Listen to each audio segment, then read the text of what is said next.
episode of Plan A Conversations. I'm laughing because my guest, Abraxas Higgins, is a little bit late to our conversation, but he got his nails did in preparation for our time together. And before I get into the introduction of this intelligent and just very, very gifted and brilliant brother, I just want to give you all a shout out. Thank you so much for your DMs for last week's conversation and for the support of my niece, Cassidy Hadnot, who did all the voiceovers for last week's conversation. I mean, so much so, someone has asked me, is it possible to get her to do some voiceover work? And so I sent all those requests over to my sister in Houston, Texas. And anybody else who's interested in having this 11-year-old incredible voice, we are open for hire. And so is she. So thank you for all of those interests. And listen, getting into today's conversation, the young man that you are seeing on your screen, we met by happenstance, but actually not by happenstance. There's nothing that happens out of order. But before I get into that, let me just actually welcome him. Welcome, Abraxas Higgins, to the show. Hey, welcome, how you doing, Clay? How you been? Good. And so excited to talk to you. We have been trying to have this dialogue for a long period of time. And for our audience, let me set this up for you. It was maybe a couple of years ago. The marketing team manager for me, we had been doing, as you all know, I also own a coaching business, a mass marketing campaign on LinkedIn and looking to find individuals who wants to transition out of their corporate jobs and to some work that a little bit more meaningful. Again, not trying to say corporate America is bad by any stretch of imagination, but from my work with different people and clients all over the world, one thing that's been consistent, a lot of people have been in corporate jobs because they thought that was the only path that there was for them. And so we had sent some marketing, reach out to a lot of people, and Abraxas was one of our targeted demographics. And he responded and said, listen, I am actually having some interesting experiences in the corporate world, and I want to make a transition. He and I met up maybe 6 months later after that in Harlem just for a coffee chat. And this whole entire just world was just opened up. And we are here to capture not only that story, but also where this incredible young man is headed. And so, Abraxas, for you in particular, what was happening for you in that moment when we reached out to you? What was happening for you? That is a great question. You hear the word burnout a lot, but I wouldn't call it burnout. It was probably something worse than that. I don't know. I felt like I'd just hit the end of my tether. Things had stopped making sense. I didn't really understand why I was doing the job I was doing. Definitely wasn't because of, the money wasn't really satisfying anymore. I couldn't really buy happiness on the weekends or buy enough time back by getting my groceries delivered or, getting my clothes. There was never enough time, and the money was no longer sufficing. And it just felt like I was in a position where this was it. It was crunch time, and I didn't understand why nobody else around me saw it. I was like, "Are you guys happy? Are you happy doing what you're doing?" And I think I was the only one who was truly miserable, or miserable enough to make a change.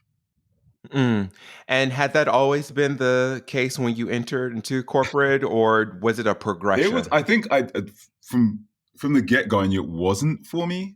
If that makes sense. Like I can't. Maybe there are people out there that they wake up and they're like, they put on a suit and tie and they go and play Mad Men in the city somewhere, and that is it. They live for that, and that's their thing.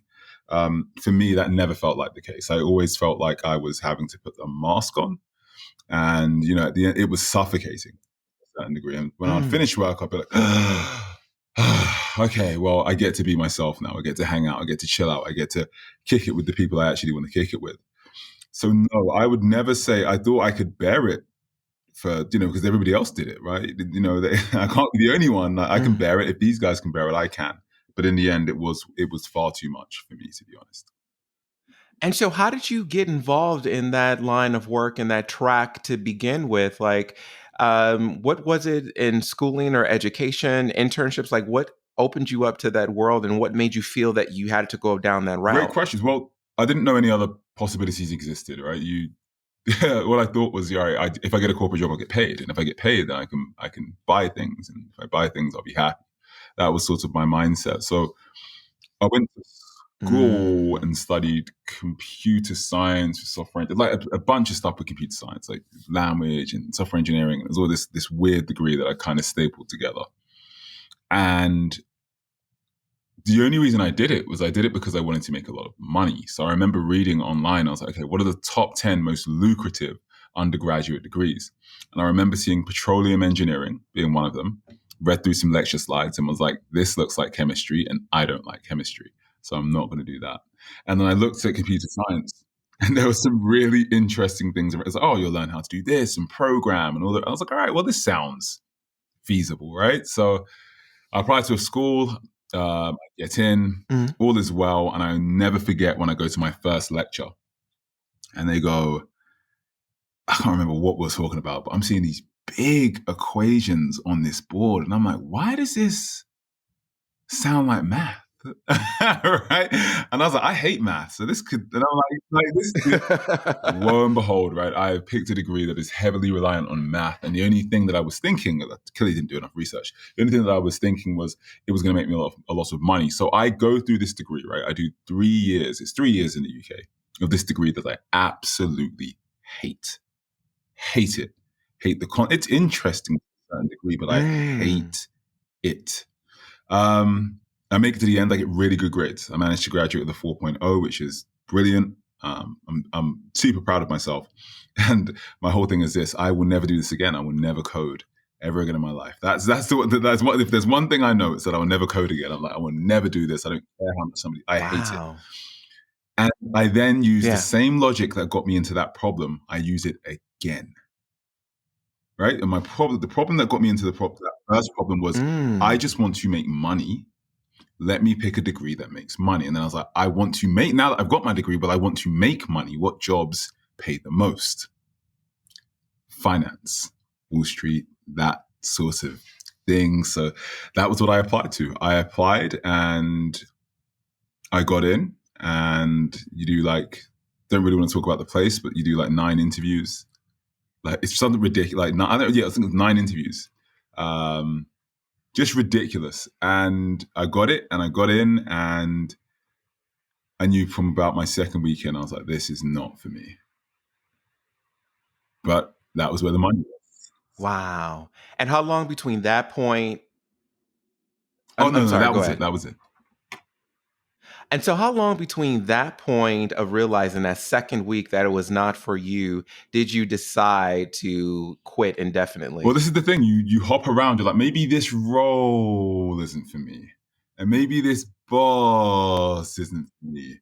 And maybe this country isn't for me, right? So you keep, when deep in your core, you know in your core, right? Your stomach has told you, your gut has told you, this is, get out. This is not fun. You're not enjoying it. You don't like it. And all in all, 7 years.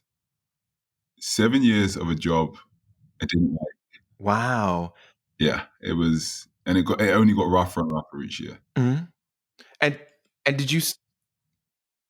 Wow. And did you start in the UK before you came to the States? So I started in the UK. I started maybe, I can't remember how many years I did. I want to say 4 in the UK, maybe about 4 in the UK, but it just never. Could I do the job? Yes. And there was nothing wrong with, now that I think about it, it was fairly easy for the most part. The stress is high, but the job is easy. It definitely is not rocket science. But the feeling of doing something that you don't like or being bored for a very long period of time is not, and day on day on day, it starts to compound in a very sort of nasty way. It just starts to compound. You're just uninterested every day. Uninterested. The conversations you have, especially if they're not the sorts of people that you would normally have conversations with, or conversations that you'd want to have with, how was your weekend? Ha ha ha.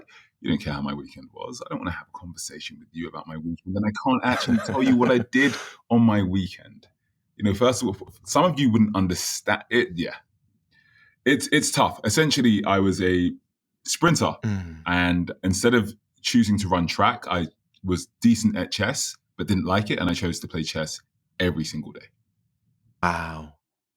Wow, I love that metaphor. And what's really interesting about what you were saying, Abraxas, is there's so many people in general who are high performing, very intelligent individuals who feel that their aptitude for being successful in roles is being able to do that role and being able to be smart. And there's a feeling of, I don't need to bring my emotional, intelligent piece to the opportunity. I don't need to be fulfilled in that. And it seems like that's a big component of what I'm hearing you say. 1000%. I'm sure. And for some people, it just depends. I think for me personally, I'm hypersensitive. Sad movies make me sad. Sad books make me sad. Good music makes me happy. Mm. I'm hypersensitive. So to be in a situation where I'm not allowed to, and this is the thing, the best parts of me are in that EQ category. They're in the emotional intelligence side. It's having a conversation. It's in those small bits where you see the genius that makes me, me. If you want somebody to do calculations and all the rest, for sure. And can I do them? Yeah, for sure. That's not a problem, right? You have calculators to aid you in that sort of stuff. However, that modality of thinking and being that all day, of walking, talking calculator, is definitely not where I would want to be, and definitely not where I would want to put anybody who kind of wants to create and be creative and have, I don't know what the word is that I'm looking for. There's a word I'm looking for. It's on the tip of my tongue. It'll come to me at some point. But yeah, I think you have to be able to play both sides and play your strengths. And if you're not playing your strengths, essentially you're playing your weaknesses, which can be quite hard to do every single day, right? Because at the end of the day, Mm. Clay, if you want to be I don't know, let's say you want to be a runner. Let's use running as an example. And every day we're training to be runners, right? We run at work. When you go home, you're going to be reading about running. You're going to be stretching. You're going to be doing everything you need to do in order to be a better runner when you come back to work the next day. However, I don't want to be a runner. I actually want to be a rapper. So when I go home, I don't care about stretching. I don't care about reading about runners. I don't care about the history of running. I am Mm-hmm. listening to rap music. I am reading up about rappers. I might even be practicing some bars. Who knows? But over time, irrespective of me being more talented than you or not, you are putting in more reps than I am. Eventually, you will be faster than me, irrespective of my Mm. God given talent, because you are putting the work in and you enjoy putting the work in. Eventually, you'll be better than me.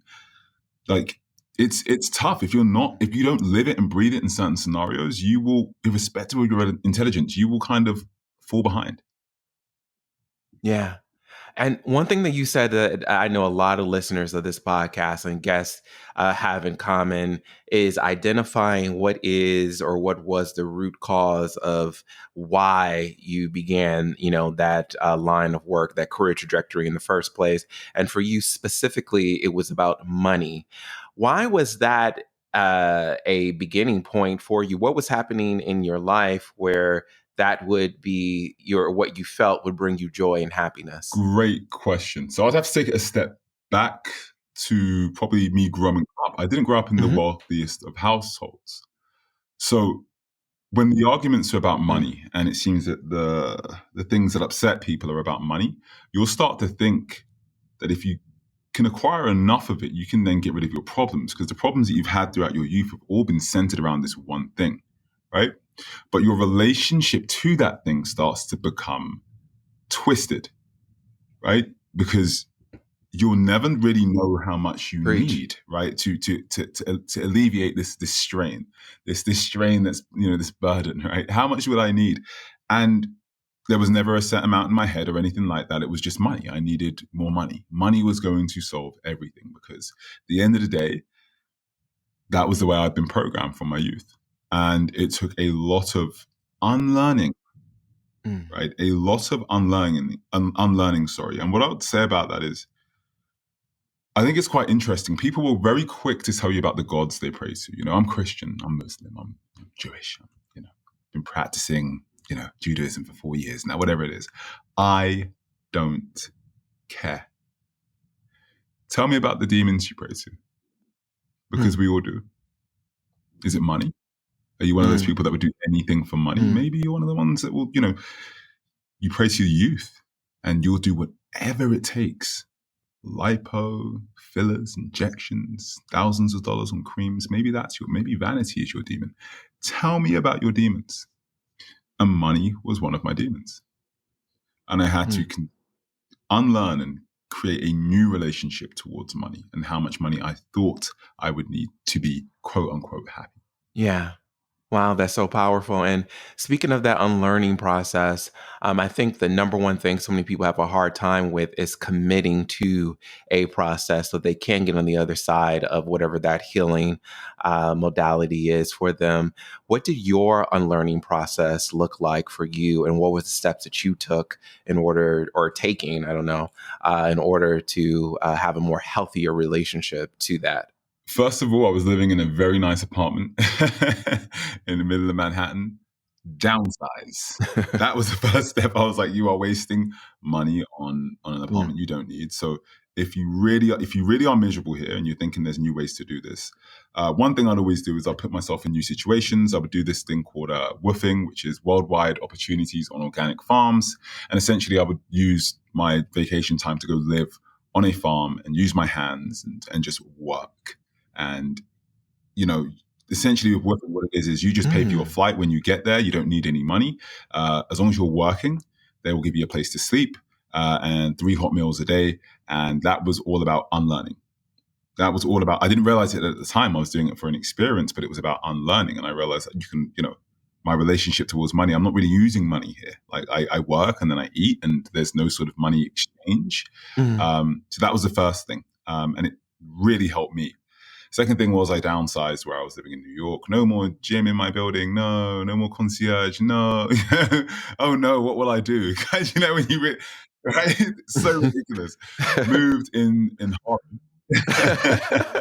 Moved in Harlem, and it was great. The food was cheaper, the vibe was better. I didn't have a gym in my building, but that's fine. I would travel to a gym and still had a great time experiencing New York. And the other thing I did was, it sounds weird, I stopped going out to the places that people would go to where they would brag about the steak and brag about the this and brag about the that. Because half the time it was, sorry to swear, bullshit. It wasn't that good. The steak wasn't that good. It really wasn't. I hear you. The zucchini fries are to die for. No, they're not. No, they're not. I don't want your $12 zucchini fries. Go to hell. So it was about, honestly, it was a returning back to me. It was a returning back to me and me validating myself. And it takes a lot, and it is strenuous, and it is hard work, and you will feel alone, and you will feel isolated, and you will feel ostracized, but it is worth it. It's worth it. I tell people all the time, the hardest work that we'll ever engage on is the work within ourselves and the work that we're doing, for ourselves. And there's a reason why so many people in general are not, engaging on that one-on-one work to look in the mirror and make decisions on how they want to live their life, to look at their pain bodies and things like that. Was there ever a point for you where you had to exercise a sense of forgiveness for this period of time? Was there any, was that a part of your healing ritual or just process in general? Yes. Oh my God. Yeah. I had to forgive myself. But I didn't know better. Right. I did not know better. And that's the thing. And I had to go through all of that to be in the position I'm in now. I had to. Now it's hard for me to explain in words what it feels like to forgive yourself and what that feeling, that letting go felt like, oh, it's okay. But there was some tears at the point that I realized that it's okay. Like, you don't need to do this. And, oh, am I letting all these other Black people down? Like, I've been given this, who else, this incredible role, front office role. And am I like, so much that I had to forgive myself for, so much that I had to kind of push aside. All right. And there were days where I couldn't even look at myself in the mirror. I kid you not, I did not like looking at myself in the mirror. Like, that's how bad I felt on certain days. But honestly, the process of forgiving yourself is way more important than forgiving others. I think that we do stress, you should forgive your parents and forgive that. No, forgive yourself, right? Forgive yourself for all the things that you've done That's against right. you. So it's an interesting one, and I wouldn't quite know how to tell somebody to Mm, begin that process because it looks different for everybody. But you have to do that work. You have to give yourself a moment to be right. like, I didn't know better. If I did, then I would have done better, but I didn't know better. And you have to forgive yourself. It's funny you say that. A friend of mine, we were having this conversation, and they didn't take their education very seriously. And they're all, they've got a very good job now. And whenever they're in these rooms with people that have these degrees from these great schools and all the rest, they almost get tight, and they're like, oh man, do they know that I don't have this, I don't even have my undergraduate degree, whatever it is, right? They get quite uptight and nervous. And one day he's like, I actually have to forgive myself for not taking my education as seriously as I should have at the time. I didn't know better. And that's fine, Mm, right? Some people don't know better until they're on their mm. deathbed. As long as you know better now, like in this second right here, right now, then you're doing better than you were Wow. yesterday. Yeah. And that knowing better piece, you really just did a masterclass on that because, like you're saying, people are so stuck within, oh, I wish I would have known, I wish I would have, but you got it now. And the fact that you have it now mean that you can make a different choice and make, a different lifestyle decision. For you in particular, what was that breaking point? What was that actual thing or the day that you decided, okay, I need to live my life for me, and this is just not going to be the opportunity at this corporate gig? And did you have a plan thereafter? Plan. I had a plan. My plan was I need to get the hell out. That was my plan. I was like, enough is enough. No, honestly, my plan, I was like, I'm gonna be an MD, I'm gonna be rich, going into this, I'm gonna be rich, I'm gonna be this black MD, I'm gonna open the doors for all these other black people. Like they could probably smell that on my breath. They knew. They knew I wasn't gonna drink the Kool-Aid. Never was I gonna drink the Kool-Aid. It just wasn't in my nature. And I'm sure they knew that. I'm sure they knew that. Mm, However, the breaking point for me was I, at this point I think I'm smoking the Juul, so like it's like a nicotine pen, and drinking a good amount of green tea every day. Just to kind of keep me going, and all these things, all they do is they spike your dopamine in some sort of way, and just give me a happy release for a minute, so I can stand being. One day, mm, somebody talks to me in the elevator, and I sit down at my desk, and talking is what I'm good at. Sit down at my desk, and I don't remember what they've said to me in the elevator. I'm like, oh, that's unusual. Okay, whatever. And I sit down at my desk. Somebody else then comes and sits next to me. Hey, how was your weekend? Or whatever frivolous, stupid conversation I'm entertaining at that point in time. And we have this conversation, and I turn to go and do my work after we're finished, and I can't remember what they say, what the conversation was about. And at this point, my heart's kind of racing a little bit, and I'm like, mm, am I good? Like, am I good? Something feels off now. Like and then I'm trying to do my work, and everything just feels. My brain isn't working. Now, for me, the way I'd kind of always lived my life up until that point is if something is heavy, you just clench your teeth and you pick it up. Whether it's a stack of books, a door frame, a yeah. car, it does not matter. Grit your teeth and pick it up. And for the first time in my life, I Wow. could not pick it up. So imagine this. That is that way of thinking, that modality of thinking has Mm, granted me success from the day I had been born, essentially. And finally it stopped working. So now I'm really panicking. Right. I think I'm doing multiple like mental gymnastics at this point. I've broken my brain. My brain is broken. Maybe it's just broken for a day. Let me go into the bathroom. So I'm in this bathroom, the disabled bathroom, laying on the cold tile floors in the disabled bathroom as I smoke this nicotine pen. And I'm like, okay, something's wrong. You need to figure it out quickly because your brain is what you mm, need to do the job you do. So you got to figure this out. I get through that day. I go home and it gets worse, like progressively worse. essentially, I then maybe 3 weeks later go to the doctors, like, okay, something feels off. I can't even. This is bad, and they're like, yeah, your hormones are all out of whack.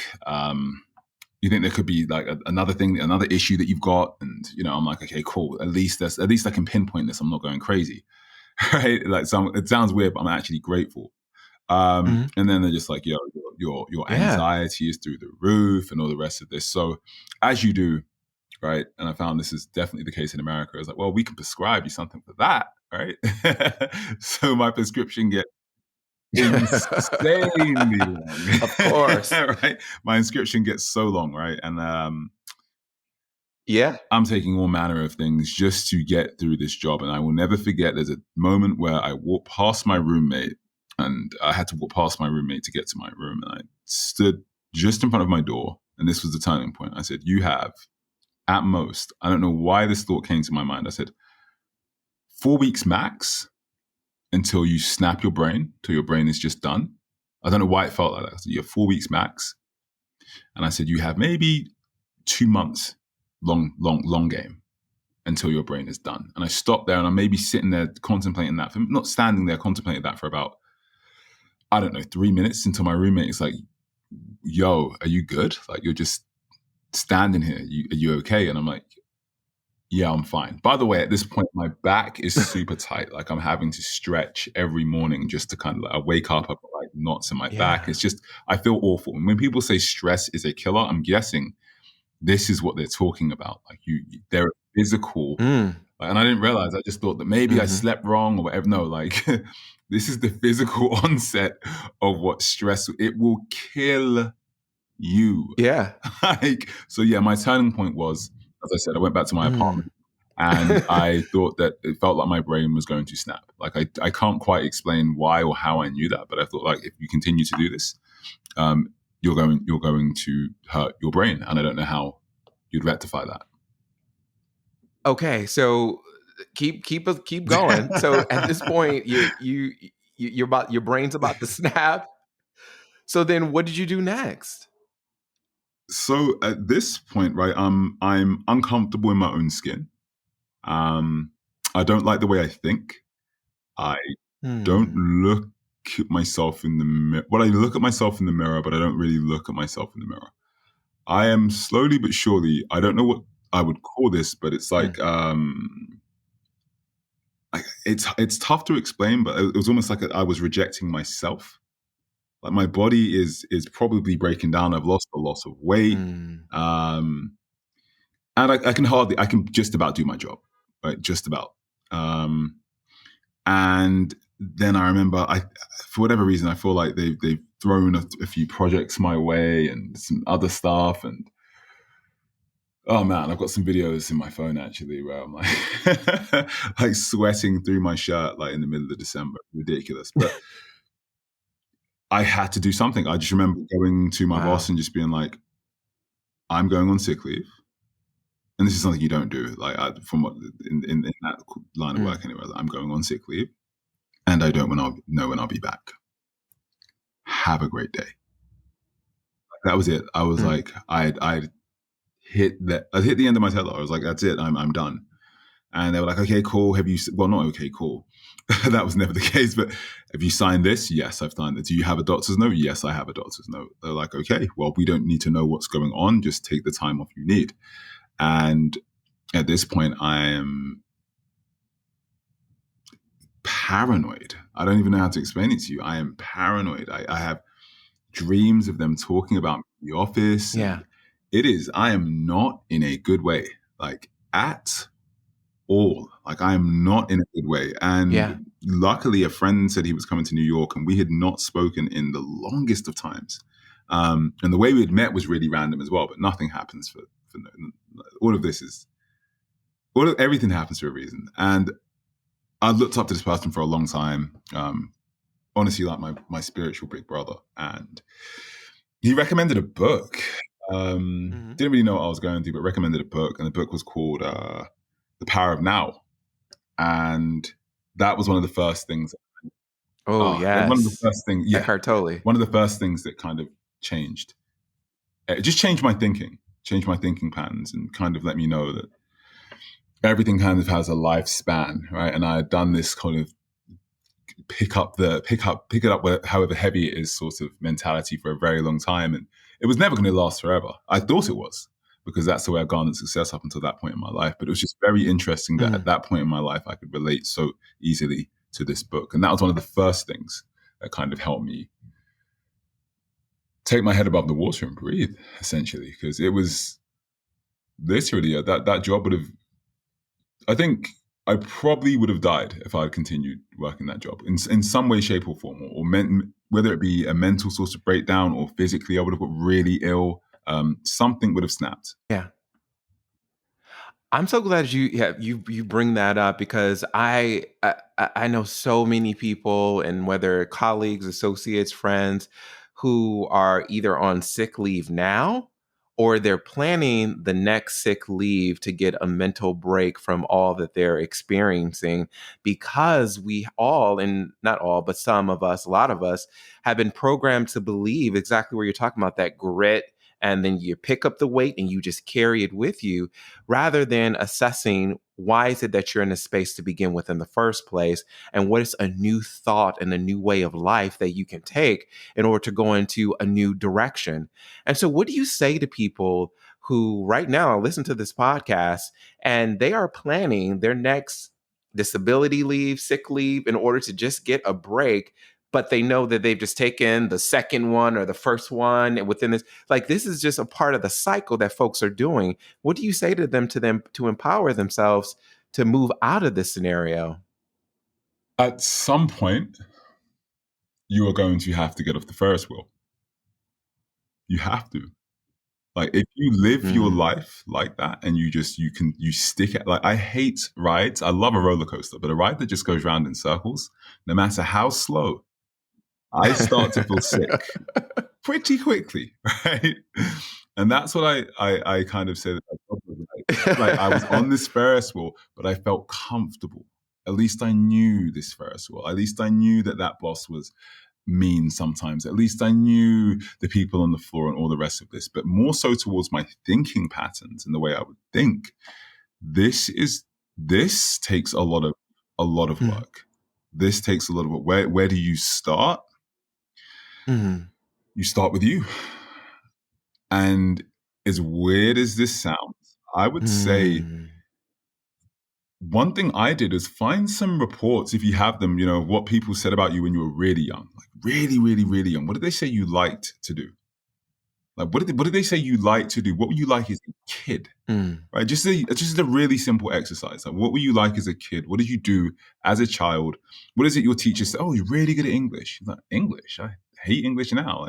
Whatever it may be. But just, if you can distill that and kind of work backwards to the things that you enjoy, and well, I kind of enjoy that. I kind of enjoy this, and take money out of the. I was going to swear. Take money out of the equation for a minute. What is it you actually enjoy? And in terms of mindset and thinking, you have to start trying your best, trying your absolute best to think differently. Now, what that means is the way I slowly but surely started to do it was change. And what I mean by change is this: do I like, I don't know, that dessert? Well, not really, but a variation of it. Let me at least try that again. It's been a few years since I've tried this. If you do small things and apply change in very small different things, I promise you, it just makes things feel different. You'll start to think about things differently. You'll start to do things differently, right? So I would say change. Takes any small changes you can, whether it be, I know it sounds so cliche and such bullshit, but I promise you, if it's taking a new route to work, but definitely with food, I would say Mm. food is a good one. Try some new food, try eating new food, try doing things that are differently, try picking up a new game, just new, to allow yourself to at least try and engage in some new thinking patterns. Now, in terms of thinking patterns and how you get yourself Mm. out of that rut, because my thing was, I am not good enough. That was my thing. I was like, and everybody else is smarter than me and all the rest of that. Like, the way you get out of that, it all comes down to you. Mm. Are you willing to get off the Ferris wheel? Are you willing to just be like, okay, enough is enough, and it's scary, and you don't know what's around the corner. And there's, I don't know, a roller coaster over there, and this over there, and all of these other things. You have to give yourself some time to get off the Ferris wheel. So in terms of thinking, my one thing would be definitely just do small things, eat different, walk different, maybe have some different conversations, read some different. There are some brilliant books as well. As I said, The Power of Now is one of them that I would say is definitely good, and practice what they're saying. Practice being still. For me, meditation was a great help. For me, yoga was a great help. Practice. Cold showers, another great help. Practice these things. Reading about them isn't good enough. Practice. For me, cold showers definitely helped. Meditation definitely helped. Eating in different places definitely helped, because it then allowed me to then think about things differently. Like, I don't want to have a cold shower. I still have them now. You know, some mornings I'm like, I don't want to do this.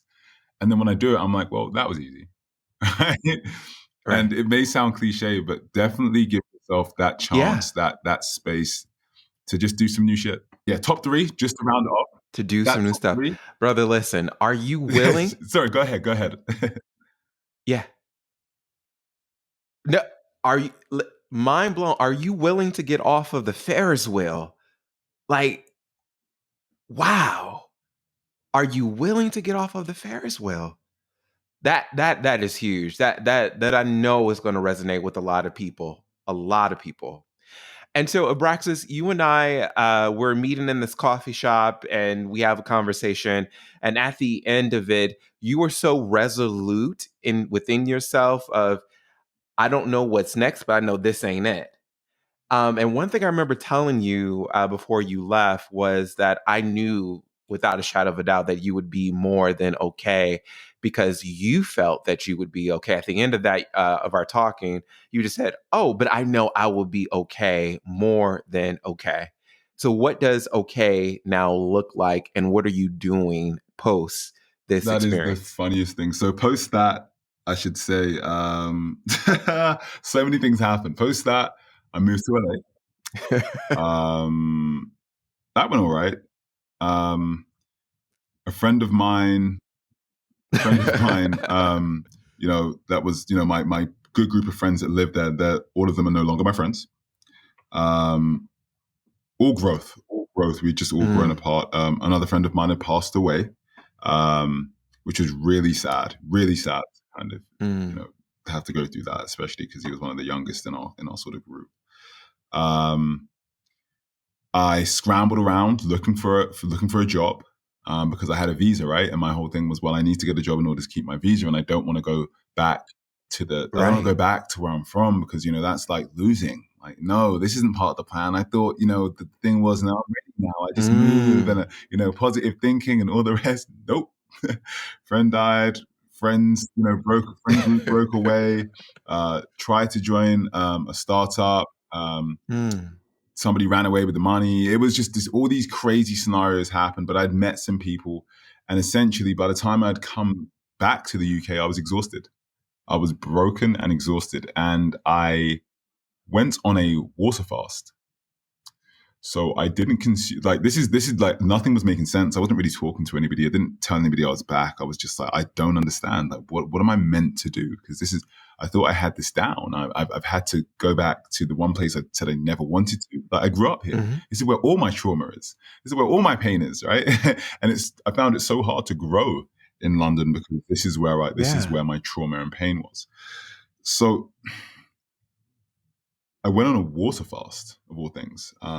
Same friend that saved me in New York saved me again. He's like, you should go on a water fast. So I go on this water fast, and I don't eat for 13 days, and I wouldn't advise anybody. What's a water fast, just for our audience? So a water fast is where you consume nothing but water. So no tea, no nothing, just water, right? And I did this for 13 days, and I had emotional breakthroughs. I had all sorts of things. I was writing in my diary at the time, just making notes of the way I felt and the way I was feeling. And I came out of that like, okay, I think I'm meant to be here. For whatever reason, I hate it here. That was my thing. I was like, I hate being in the UK, like, you know, but I think I'm meant to be here. And slowly but surely things start turn around. Mm. But long story short, I am now a thought leader, I suppose, a thought leader and influencer. The largest influencer on a Mm. new application. Well, it's new as of right now. A new application called Clubhouse. It's a new social media app called Clubhouse, and I am the most followed person on that application from Europe. I have, what is it, 420,000 followers at this point in time. So yeah. So at this point, I'm an influencer. Wow. Okay, so you just said that so very nonchalantly, but first of all, congratulations on can we give you Thank congratulations? you. Like, take Thank that you. in. Congratulations on that whole new platform and this that way of thinking and being. One thing that you articulated very clearly for us is you went back to a space where the trauma and the pain was, and within that is really interesting, birth this incredible new opportunity, for you. Before we get into the nuances of what it is that you do as a thought leader influencer in this incredible platform, what do you say to people who are turning their back against looking into the trauma, looking into the pain points, because they're so afraid it's going to keep them down and not be anything that's going to resurrect or bring any new life? It's death for them. You have to. It's integral. It's an integral piece of of your story. It's an integral piece of your rebirth. Honestly, there was this. I remember I wish I had my diary. Well, it's there, but I'd have to find it. I remember writing, um, you know, something along the lines of like, "Welcome to your own crucifixion." Welcome to your crucifixion. Like, you will die here. Mm. You will die here. However, you have the opportunity to be Mm. reborn, right? But it was this whole idea is that, welcome. This is your Yeah. crucifixion, right? And it is.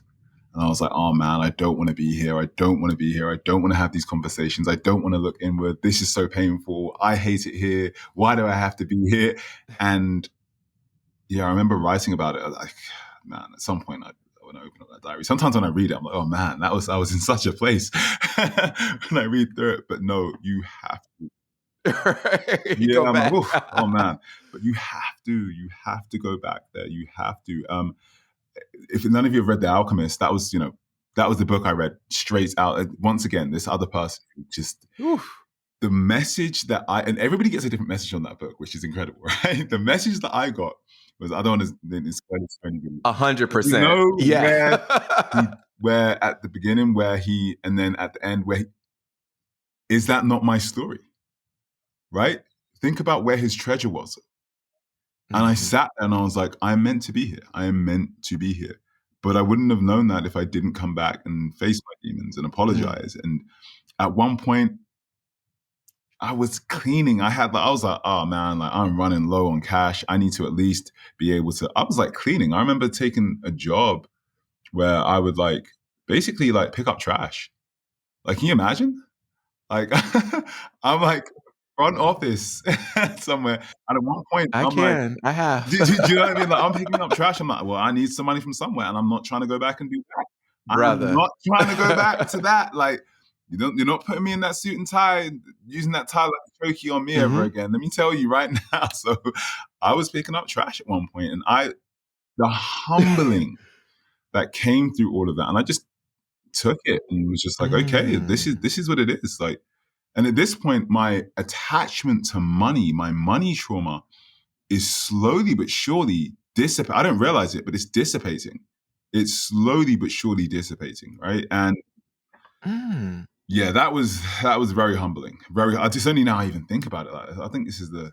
By the way, do you know how many podcasts I get asked to be on? This is the first time I'm ever. Clay, when you hit me and said I want to be on a podcast, I was like, do you know what, Clay? It only feels right because you're an integral part of this this story, this journey. But yeah, I was cleaning up trash at one point for a little bit, and doing handyman work. I was terrible at it, but I was doing it. Yeah. And before, I was gonna say this at the end, but just because you brought it up now, I really want to thank you for trusting me with your story and live the integrity, behind what you have gone through and what you're experiencing, and also like the vision you have for yourself moving forward. Like I don't take that lightly, and I'm very, very humbled and honored that you would come here to share, especially considering the audience that you have amassed over this incredible period of time.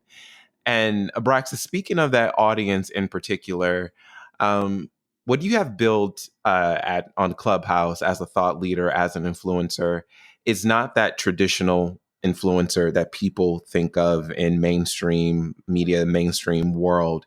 You are literally helping support people. Well, tell us your process, and No. I don't want to speak for you, but tell us what that Yeah, means I'm for definitely you. not a traditional influencer by no way, shape, or form. So if I could kind of coin a term, if I am coining a term, call it an impact influencer. Um, a lot of people concentrate on their Yes. numbers, right? Especially when you're trying to figure out, like, how, oh, well, I'm an influencer and I have this many people following me. That's great. But how hard does your community ride for you? Like, honestly, I'm pretty sure I could Mm. sleep. There's a bunch of countries. If I needed a place to sleep in Tokyo right now, for sure. Argentina, for sure. London, hell yeah, for sure. Like, how hard does your community? The thing about all of that is for me, I think coming out of this, there are going to be new influences. I think Clubhouse is going to give birth to a lot of them, and I feel like I know who a lot of them are now, and I'm friends with a lot of them. But Mhm. authenticity is what's going to reign supreme for these new influencers. Like, you can go check my Instagram right now, and I'm quite, alcohol and drug free for a year and however long. Like, that's what you get. What you see is what you get with me. It's authenticity. Oh, thank you so much. Congratulations. Authenticity reigns supreme. That's right. Authenticity reigns supreme. And if you can be authentic and people can feel Mm. because everything else is so fake, that when you meet somebody who's authentic and they truly talk to you, it feels Yes. different. It feels Oof. different. It feels real. You're like, I don't know what it is about that person, but I really like them. They're just being real. Not like, oh, I'm being real. No, they're really being real. Like, they wear it on their sleeve and they're being real. And here are my downfalls. And here are the Mm. things that I did. I did well. And yeah, I picked up trash for a while. Like, is what it is. Like, other people aren't willing to share that because their ego won't allow Yeah. them to. And so with this platform, what's your vision as this impact thought leader? Like, what is your vision that you have for these opportunities that you have coming down the pike and presently? Man, that's a good question. And I think about it a lot, and I'm sort of in a process right now where I'm thinking about it more as my reach continues to grow and the community. Shouts out to the 9 a.m. in London Mhm. community, by the way. You guys are the best. Yes. It's Yes. as it continues to grow, it's what I want to do. I want to be able to ensure that I can create more opportunities for other people who feel the same way I do, other people who are authentic and are willing to put themselves out there, other hard workers. I would love to be able to help in any which way I can, and essentially bring some spotlight onto some other people too. There are so many amazing stories and so many amazing people that I've met on that platform and off that platform now, with amazing stories to tell. So I want to ensure that I can also highlight them as well Mhm. as highlight myself. For me personally, I just want to continue to do what I'm doing. I want to continue to have conversations, real conversations. I want to continue to help steward community. Um, bigger, like much bigger plans. I have to keep them a little bit secret. I'm kind of working through them right now, but I do have some Of course. humongous things planned that Yeah. I want to execute. And this whole new, you know, audio space is it's here. I think it's here to stay. I think it's here to stay. I think as a medium, it is great. I think it's great for storytellers. I Mm. think it gives birth to a whole new thoughts of influencer because it's no longer about pretty pictures or controversial 280 character tweets. You actually have to be able to Right. sit in a space and have a conversation and think in real time. I think the people who are truly good influencers on Clubhouse, in my humble opinion, they're generally quite quick on their feet. They're generally quite quick, quite witty, quite funny, have lexical ability. Like, there's a certain degree of these things you need. It's no longer just pretty pictures, right? Can you hold a conversation? Can you allow other people to feel heard? It's very Yeah. different. It's very Clay. Why are you not on? When are Mm. you signing up? What's going on? When are you going to start doing some? It's oh, here we go now. Here we go. Abraxas, I. oh my, I'm thinking like another platform. Oh my gosh. I hear you very loud and clear. I'm actually on Clubhouse, but not as active as I should be for sure. But listen, putting the light back on to you before I before I let you go, one thing that I'm really curious about as we are not ending the pandemic, but there's a new life within the pandemic. What has COVID-19 taught you most about yourself, especially, us all throughout the world being shut in and then literally having this platform and connecting with people all over the world? What has that taught you about you? Oh man, COVID. It forced me to get comfortable with my own thoughts for sure. Um, in a big way, to have a lot more patience for myself, to slow down, to be wary of Mm. the collective excitement in some cases, and the collective sadness, the collective grief. I know what it feels like to have a collective be so sad Mm. and you to be a part of that collective and be sad with them to the point where you don't know if it's their sadness or your own. To be wary of the collective. Wow. Yeah. And I'm sure we can both think of one scenario with that Yeah. I was in pieces for weeks, reposting, look at this, watch this. And I had to at one point wonder, and it took me a while, like, how much of this is mine to hold? How much of it do I need to hold? Do I really need to hold on to? And how much of it is of that of the collectives, right? So the biggest thing I'll probably learn is to be wary of the collective, to Yeah. be wary of what you consume, right? Be careful of what you consume and be wary of the collective. And you have to give yourself that at least, right? At a bare minimum. But to do that, you honestly have to do the inner work and be able to sit in with you and understand you a little more. But yeah, be wary of the collective because collective joy can feel great, but collective sadness can feel really heavy at times. Ooh, to be wary of the collective. Now, if that is not a book title, a blog post, I don't know, I don't know what is. Listen, somebody here, listen, make sure you trademark that before somebody else does.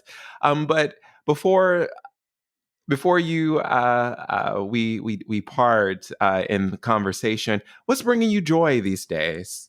What does joy look like for That's you? crazy. Joy, freedom. The fact I can wake up. Like I cannot Mm.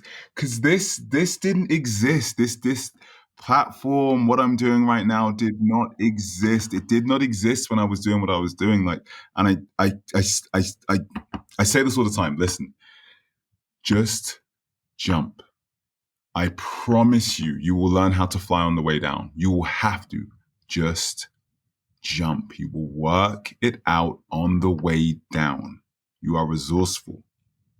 You are smart enough to do this. That's why you're in the jobs you are in. You are smart, you are funny, you are clever, but you are scared.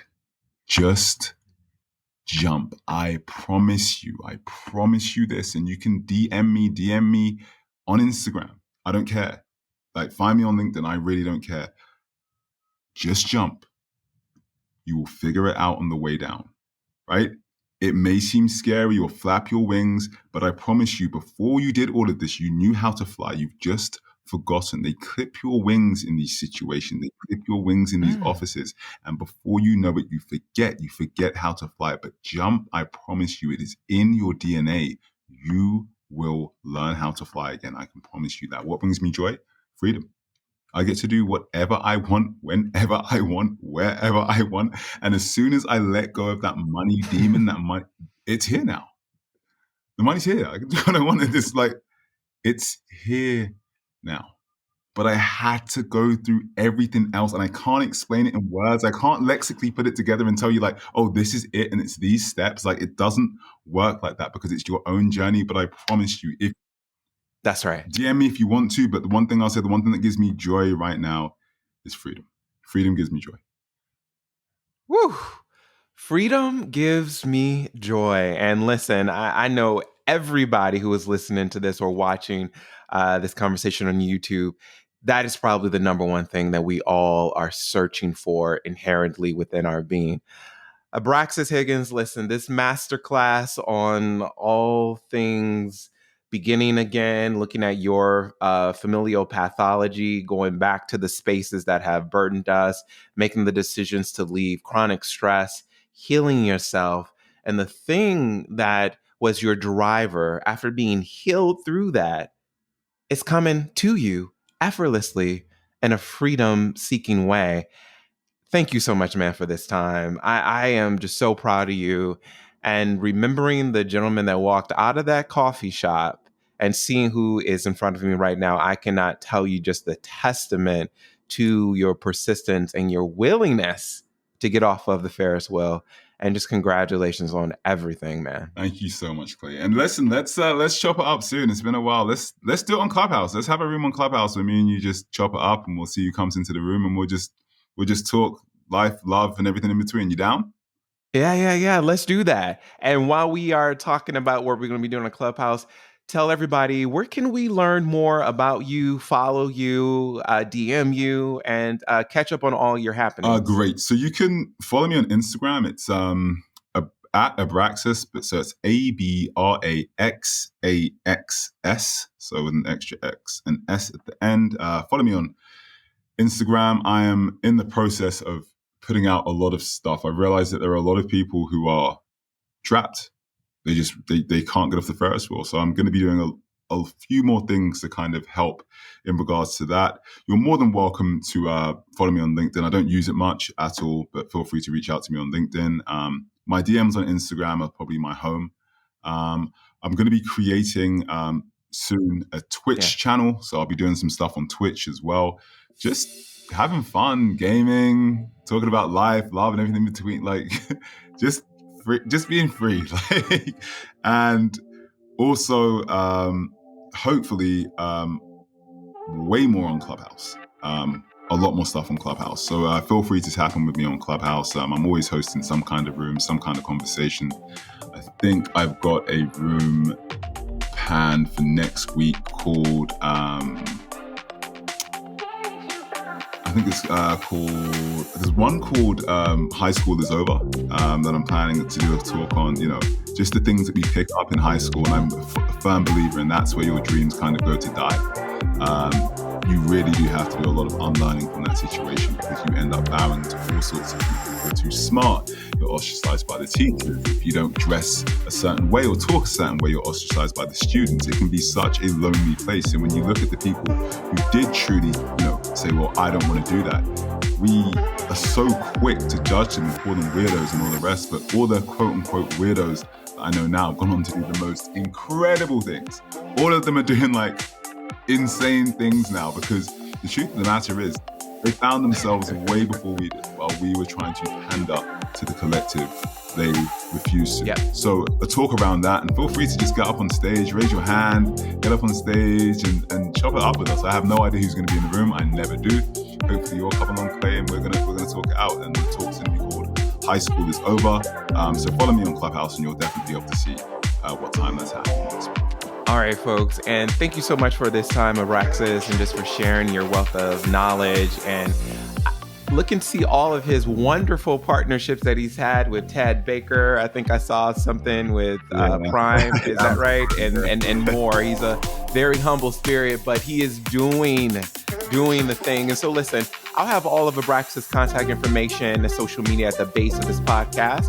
Again, you can learn more about me by visiting clayswilliams.com. And I'm on all of your favorite social media by the handle of @PlanA with Clay. That's @PlanA with Clay, folks. Remember that Clay is with a K. Thanks so much for listening. I look forward to seeing you in our very next episode of Plan A Conversations. Peace.